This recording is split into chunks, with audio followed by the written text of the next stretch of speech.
සමාන ධාතු ස්වභාවයෙන් යුතු අය එකට එකතු වෙනවා. ඒක මේ ලෝකේ තියෙන ස්වභාවය. දැන් හොඳට බලන්න. තරහ යන අයට.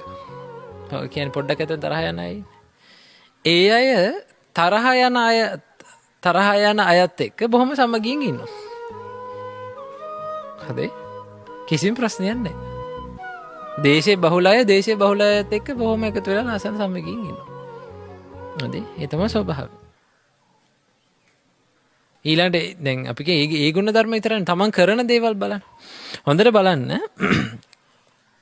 මම මේක හොඳට දැකලා තියෙනවා. ඔය තමන් කරන රස්සාව තියෙන්නේ. ඒ රස්සාව අනුවත් මිනිස්සු එකතු වෙනවා. මම හොඳට දැකලා තියෙනවා. ඩ්‍රයිවිං රස්සාව කරන අය කොහේ ගියත් ඩ්‍රයිවර් කෙනෙක් යාළුවෙක් හම්බෙනවා. හොඳේ? ඒ හැටි මොකද්ද? ස්වභාවය. ධාතු ස්වභාවය.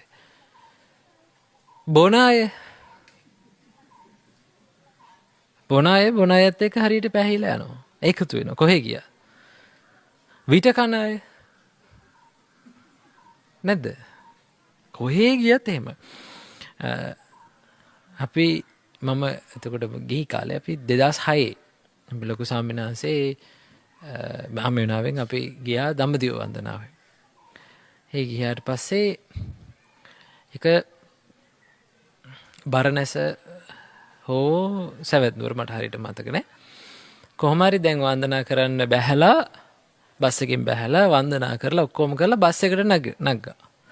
නැග්ගට පස්සේ එක 100 කෙනෙක් නැහැ අතුරුදහන්. දැන් කට්ටිය බය වෙලා හොයනවා කෝ කියලා. හොඳේ.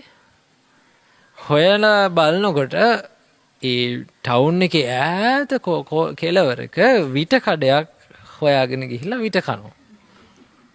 හොඳේ. මේ 100 විට කනවා. ඉන්න රට දන්නෙත් නැහැ. දන්නේ නැති රටක. භාෂාවක් දන්නෙත් නැහැ. නේ? කතා කරන්නේ කොහොමද ගනුදෙනු කරන්නේ කොහොමද කියලා දන්නේ නැහැ. හැබැයි ගානට ගිහිල්ලා තැනට එකතු වෙනවා. ඒ තමයි ස්වභාවය. ඒ වගේම තමයි ඔබ තුල ඔබ ගුණ ධර්මයක් පුරුදු කරන මෛත්‍රිය, කරුණාව, එතනකෝ සතර බ්‍රහ්ම විහරණ පුරුදු කරනවා කියලා. තේරුණාද? සතර බ්‍රහ්ම විහරණ පුරුදු කරනවා කියලා කියන්නේ බ්‍රහ්මයන් තුල තියෙන ගුණ ධර්ම ටිකක් පුරුදු කරනවා කියන්නේ. ඒ සතර බ්‍රහ්ම විහරණ පුරුදු කිරීම තුලින් මොකද වෙන්නේ? ඒක නා බ්‍රහ්ම ලෝකේ ඉපදෙනවා. තේරුණාද? හොඳේ. අන්න බලන්න එතකොට සමාන ගුණ ධර්ම තියෙන අය කවදා හරි එකට එකතු වෙනවා.